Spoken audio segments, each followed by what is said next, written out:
देखेंगे गोलीय सतह से प्रकाश का अपवर्तन।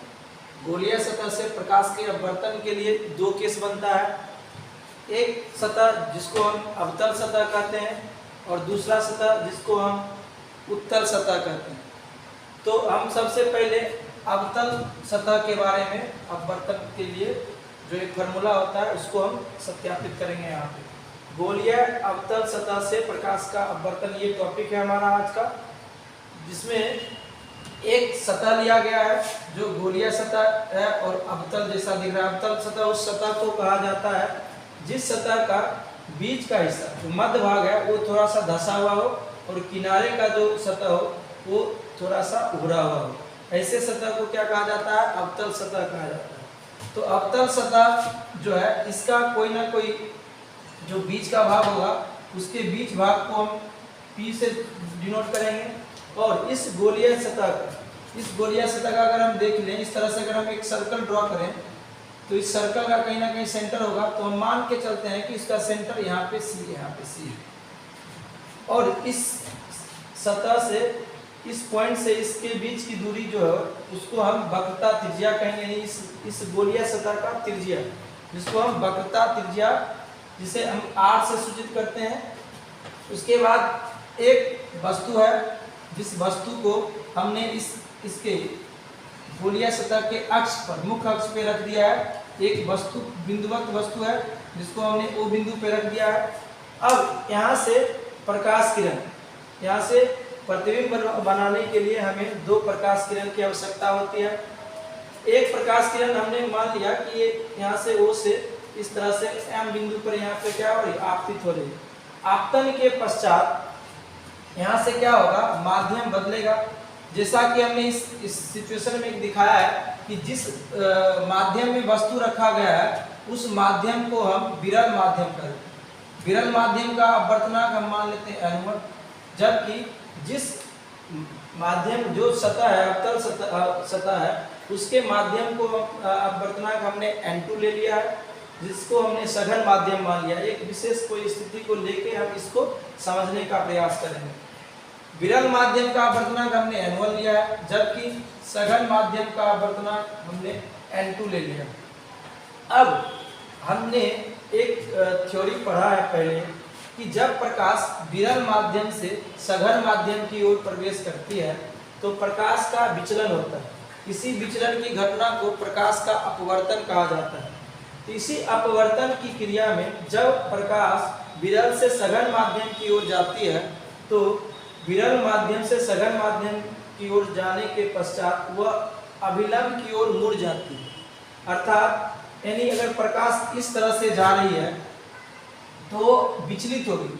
अब इसमें हम देखेंगे इस पूरे डायग्राम में, इस रे डायग्राम में हम देखेंगे कि कौन सा यहाँ पे अभिलंब है और फिर किस प्रकार से वो दिशा अपने दिशा से विचलित होती है। तो जैसा कि आप पहले से जानते होंगे, अगर कोई वृत्त आकार का कोई अगर मान लीजिए कोई सतह है, वृत्ताकार सतह है, तो उसके केंद्र से मिलाने वाली रेखा हमेशा इस परिधि पे क्या होती है? लंब होती है। तो उसी तरह अगर हम इसके केंद्र की बात करें तो इस सतह का केंद्र कहाँ है? यहाँ C पे है। यहाँ से कोई अगर रेखाखंड अगर हम खींचें तो ये यहाँ से कोई भी रेखाखंड, ये ले लें चाहे ये ले लें या ये खुद, इस तरह से जितने भी रेखा यहाँ से गुजरेगी और सतह को प्रतिच्छेद करेगी वो सभी रेखाएं क्या होगी? यहाँ पे अभिलंब के रूप में कार्य करेगी। तो यहाँ से C, M और N, ये CMN जो लाइन दिख रहा है, ये लाइन जो है ये एक अभिलंब के रूप में कार्य करेगी, जबकि O से निकलने वाली ये प्रकाश किरण आपतित किरण के रूप में कार्य करेगी। जब ये आपतित किरण इस माध्यम से यानी विरल माध्यम से जब सघन माध्यम की ओर जाएगी तो उसके पथ से विचलन होने के कारण क्या होगी? ये अभिलंब की ओर जाएगी। तो अगर देखा जाए तो इसको अगर अभिलंब माना जाए, ये जो रेखाखंड है जो C से N की ओर जा रही है, ये अगर अभिलंब है तो अभिलंब, और ये आपतित किरण है, तो आपतित किरण जो है यहाँ पे अभिलंब की ओर मुड़ेगी। अभिलंब की ओर मुड़ने के लिए इसको कहीं ना कहीं इसके ऊपर की दिशा में जाएगी। अगर ये नीचे की तरफ जाती है तो अभिलंब ये है। अगर ये प्रकाश किरण एक्चुअल में तो डायरेक्शन ये है, यहाँ से जब वो जाना चाहेगी तो यहाँ से ये इस प्रकार से सीधा नहीं जाएगी, यहाँ पे जाने के बाद इसका क्या होगा, विचलन होगा। तो विचलन होने का कारण है अपवर्तन। तो अपवर्तन इस तरफ भी हो सकता है विचलन और इस तरफ भी हो सकता है। तो यहाँ पे चूंकि विरल से सघन में जा रही है तो विचलन जो होगा अभिलंब की ओर होगा। अभिलंब की ओर के लिए ये अभिलंब है तो इसके इस तरफ में ये प्रकाश किरण उड़ जाएगी, विचलित हो जाएगी, जिसको हमने MA के माध्यम से दिखाया है। अब ये प्रकाश किरण इधर मुड़ गई। एक और प्रकाश किरण हम यहाँ से लेंगे जिसको हम इसी अक्ष की दिशा में ये निर्गत करेंगे, यहाँ से हम आपतित होगी, और जब यहाँ से ये निर्गत होगी तो यहाँ पे जब इस सतह पे टकराएगी तो सतह के जब लंब एक और भी, अब बर्तन का नियम ये होता है कि जब कोई माध्यम में प्रकाश एक माध्यम से दूसरे माध्यम में जाती है तो यहाँ से जब अभिलंब सतह के अभिलंब आपतित होती है तो ये पथ से बिना विचलित हुए सीधे निर्गत हो जाती है। अर्थात आप कह सकते हैं कि अगर सतह पे 90 डिग्री गिरेगी तो ये प्रकाश सीधे इस प्रकार से आर पार हो जाएगी। तो यहाँ पे भी उसी तरह से यहाँ अभिलंबता, क्योंकि ये जो सेंटर से जाता हुआ ये रेखाखंड है तो ये 90 डिग्री ड्रॉ होगा। तो यहाँ से जब प्रकाश किरण इस तरह से निर्गत होगी तो ये बिना विचलित हुए सीधे ये यहाँ पहुँच जाएगी। जब यहाँ पहुँचेगी तो हम, जैसा कि हम प्रतिबिंब के निर्माण के बारे में जानते हैं कि प्रतिबिंब का निर्माण तभी संभव है जब या तो प्रकाश किरण कहीं मिले या मिलती हुई प्रतीत हो। जहाँ पे वास्तविक रूप से प्रकाश किरण मिलती है वहाँ पे वास्तविक प्रतिबिंब बनता है, और जहाँ पे काल्पनिक रूप से मिलती है वहाँ पे काल्पनिक प्रतिबिंब बनता है। जैसा कि यहाँ पे देखा जाए तो ये प्रकाश किरण एक जो इस तरह से जा रही है और एक दूसरा इसी तरह जा रही है, ये कभी आगे की तरफ बढ़ने के पश्चात मिलना और संभव है। तो यहाँ पे मिलने की घटना नहीं होगी, कहीं ना कहीं यहाँ पे क्या होगा, पीछे की तरफ अगर हम इस लाइन को काल्पनिक रूप से बढ़ाएं तो ये कहीं ना कहीं इस बिंदु पे ये मिलती हुई प्रतीत होगी। इसी स्थान पे क्या होगा, इस वस्तु का एक काल्पनिक प्रतिबिंब बन जाएगा जिस बिंदु को हमने I से सूचित किया है, और जिस बिंदु पे वस्तु रखा है उसको O से सूचित किया है। उसके बाद ये कुल मिलाकर एक किरण आरेख इस प्रकार से ड्रॉ होगा। और जैसा कि हम एक बात जानते हैं कि वस्तु की दूरी जो सतह से होती है उसे हम U से सूचित करते हैं, जबकि प्रतिबिंब की दूरी जो सतह से होती है वो V से सूचित किया जाता है, और जो त्रिज्या वक्ता त्रिज्या होती है उसे हम R से सूचित करते हैं। इसी चित्र में, इस किरण आरेख में ये सब कुछ दिखाया गया है। इसके बाद हम ये भी जानते हैं कि अभिलंब के साथ आपतित किरण जो कोण बनाती है उसे हम आपतन कोण कहते हैं। तो यहाँ पे देखा जाए तो ये अभिलंब है, ये आपतित किरण है और ये अभिलंब है। तो ये जो एंगल बनेगा अभिलंब का आपतित किरण के साथ ये आपतन कोण कहलाएगा। अर्थात कह सकते हैं कि OMC, ये OMC ये कहीं ना कहीं आई एंगल होगा। दूसरी बात, जब प्रकाश किरण यहाँ से निर्गत होगी तो ये अपवर्तित किरण है जिसको हम MA से सूचित किए हैं। ये अपवर्तित किरण जो है ये अभिलंब यहाँ पे CN है, अभिलंब के साथ जो कोण बनाएगा उसको अपवर्तन कोण कहेंगे। अपवर्तन कोण को हम पहले से ही पढ़े हुए हैं कि R से सूचित किया जाता है। उसके बाद अगर देखा जाए इस रे डायग्राम को सही से देखा जाए तो NMA एंगल, जो NMA ये वाला एंगल, और इधर देखा जाए IMC एंगल ये वाला एंगल, ये दोनों एंगल R एंगल होंगे, क्योंकि ये शीर्षाभिमुख कोण के युग्म है। शीर्षाभिमुख कोण का युग्म आपस में क्या होते हैं, परस्पर बराबर होते हैं। इसलिए ये अगर R है तो ये भी दोनों आपस में बराबर हो जाएंगे। अब हमने इसी बात को, जो चीज इसमें हुआ है इसी बात को हमने यहाँ पे लिखा दिया है।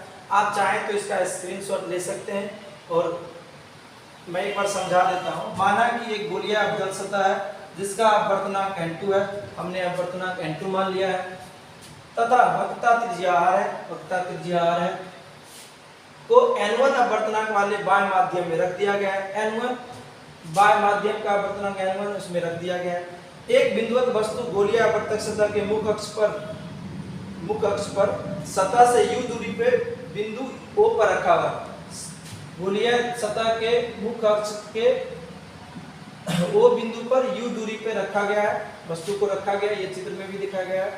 उसके बाद जिसका काल्पनिक प्रतिबिंब सतह से जिसका काल्पनिक प्रतिबिंब सतह से ये सतह रहा, इससे भी दूरी पे बन रहा है, जैसा कि किरण आरेख में बताया जा रहा है। तो ये सारा बात आप एक बार स्क्रीनशॉट इस चीज को ले सकते हैं, इसके बाद हम आगे देखें।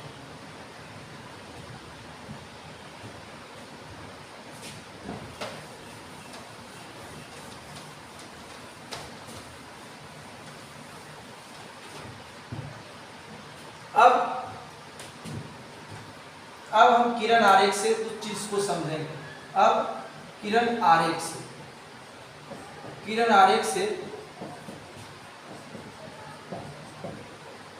से देखा जाए तो एंगल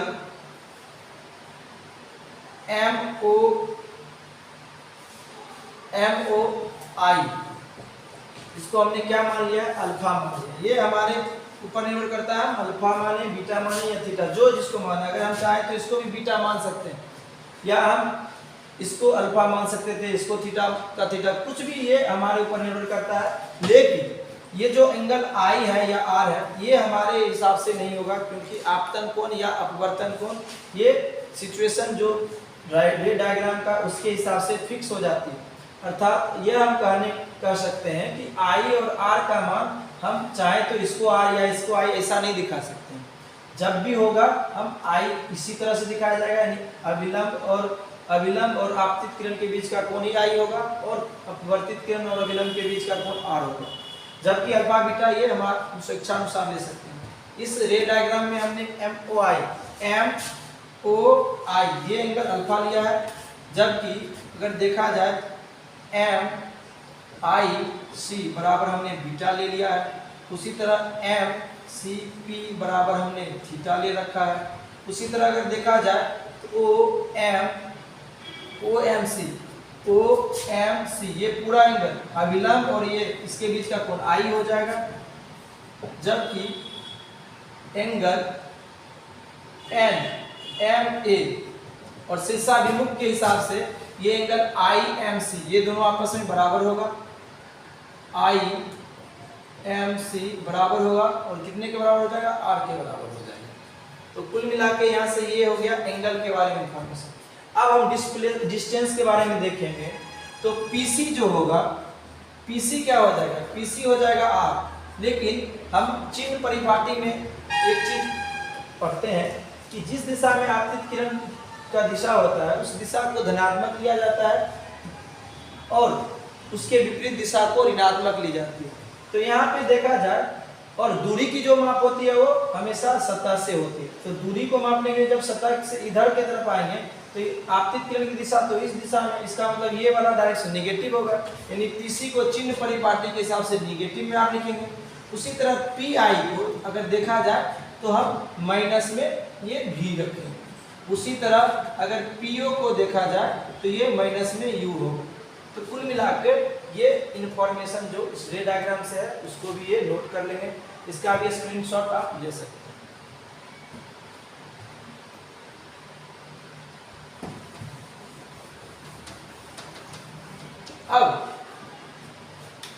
अब त्रिभुज OMC में जाएंगे। अब त्रिभुज OMC में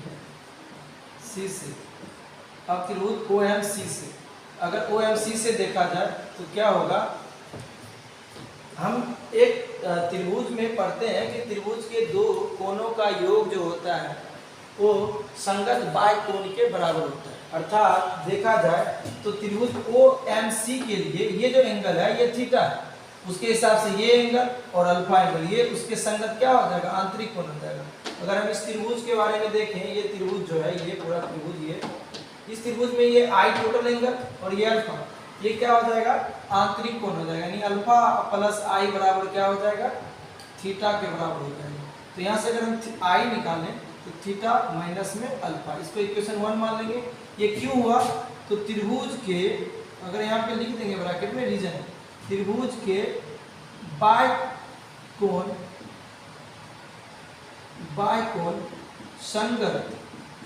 संगत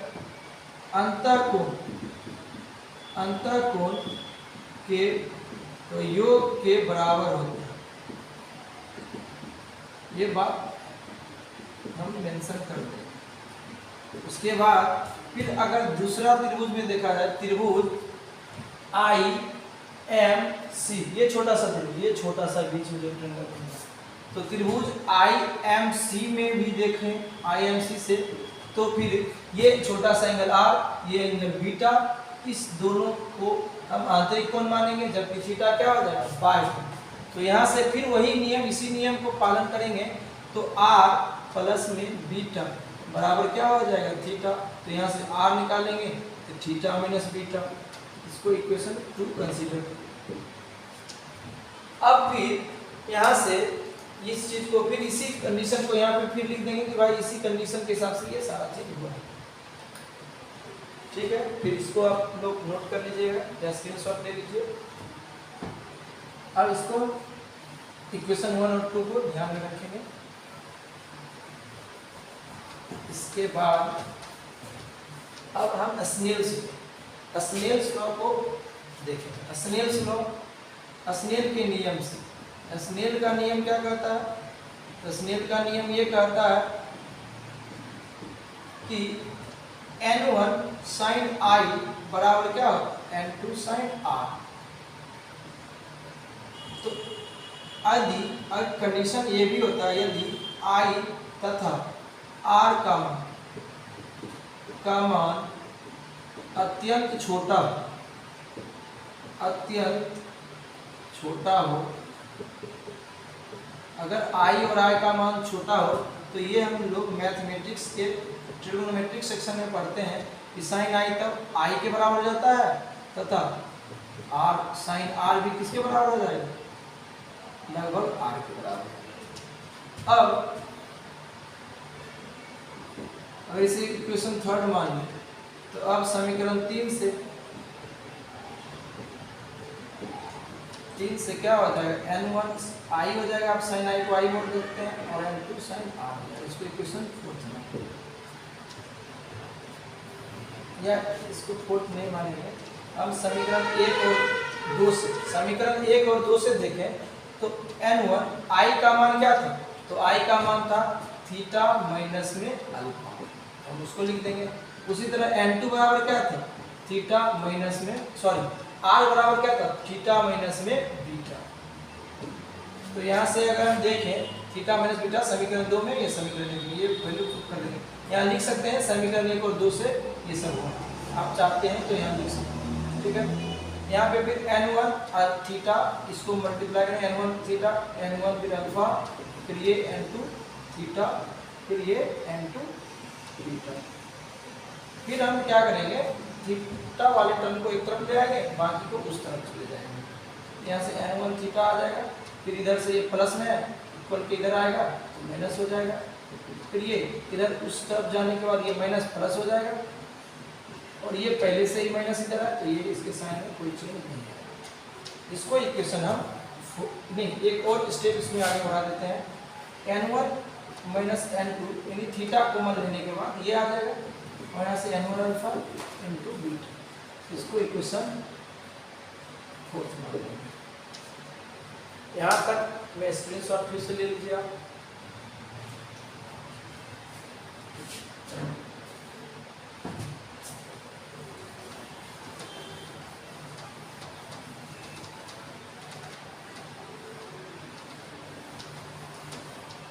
अब परिभाषा हमने एंगल का पढ़ा है, कोण की परिभाषा क्या होती है, कोण बराबर होता है चाप की लंबाई और बाई में त्रिज्या।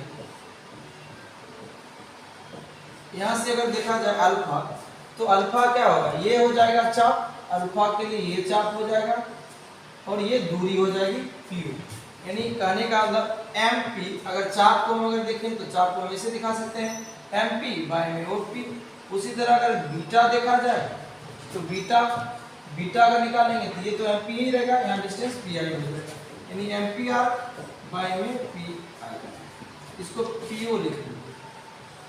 उसके बाद उसी तरह थीटा एंगल क्या हो जाएगा MPR, थीटा हो जाएगा MPR बाय में PC। अब ये सारा वैल्यू जो है इसको समीकरण 4 में रखें, समीकरण 4 से, समीकरण 4 में रखेंगे तो n1 माइनस n2 थीटा बराबर थीटा की जगह पे क्या लिखेंगे mp r बाय में pc equal to n1 alpha की जगह पे क्या लिखेंगे mp r बाय में pu, फिर माइनस में यहाँ पे क्या होगा n2, यहाँ पे mp r बाय में pi। इसके बाद अगर देखा जाए mp ये तीनों में है, कॉमन निकल के कट के ये फिर क्या आ जाएगा, ये कैंसिल हो जाएगा mp तो यहाँ से n1 माइनस n2 बाय में आएगा pc, यहाँ से n1 बाय में आएगा po, फिर यहाँ से n2 बाय में आएगा pi। इसके बाद अब जो हमने स्टार्टिंग में साइन कन्वेंशन के हिसाब से लिखा था, pc को हमने माइनस r लिखा था तो माइनस r लिखेंगे, po को माइनस हमने u लिखा था, फिर n2 pi को माइनस v लिखा था, तो जो वैल्यू लिखा हुआ लिख लेंगे। फिर ये साइन हम जानते हैं ऊपर जाएगा तो इसके माइनस साइन मल्टीप्लाई होने के बाद ये माइनस वाला प्लस और प्लस वाला माइनस हो जाएगा, इसको हम यहाँ पे लिखेंगे।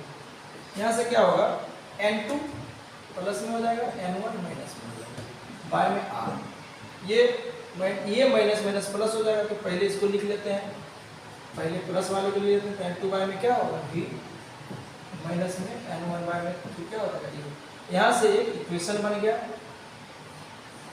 इसी इक्वेशन को कहेंगे गोलीय सतह से प्रकाश का अपवर्तन के लिए सूत्र। इसी को स्थापित करना था, जहाँ पे अगर पूछा जाएगा n1 क्या है, n1 है वस्तु के माध्यम का अपवर्तन, n2 अपवर्तक सतह का अपवर्तन, r अपवर्तक सतह का त्रिज्या, v प्रतिबिंब की दूरी, u वस्तु की दूरी। Thank you.